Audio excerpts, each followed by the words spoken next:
বিলাসীপাৰাত এক ভয়ংকৰ দুৰ্ঘটনা তীব্ৰবেগী ট্ৰেক্টৰে বহতিয়াই নিলে বাইক আৰোহীক গুৰুতৰভাৱে আহত বাইক আৰোহী শহীদুল ইছলাম উন্নত চিকিৎসাৰ বাবে বৰপেটা মেডিকেল কলেজ হাস্পতাললৈ প্ৰেৰণ কৰা হৈছে শহীদুলক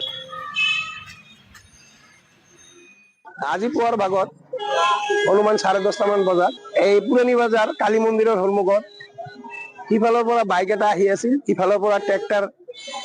অতি গতিৰে ট্ৰেক্টৰ এটা গৈ আছিল গৈ থকা অৱস্থাত বাইকটোৰ লগত খুন্দা লাগি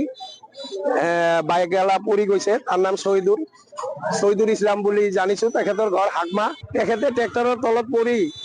হেলমেট আছিল হেলমেট থকা অৱস্থাত তিনিটা চাকা একদম তাৰ মূৰৰ ওপৰত দি যায় হেলমেট ভাঙি চাঙি তেখেতৰ দাঁত চাত কমপ্লিট ওলাই পৰি আছে আৰু মূৰটোও চেপেটা হৈছে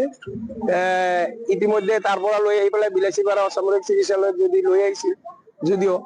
ডক্টৰে চাই মিলি এতিয়া উন্নত চিকিৎসাৰ কাৰণে ৰেফাৰ কৰিছে ইয়াৰ পৰা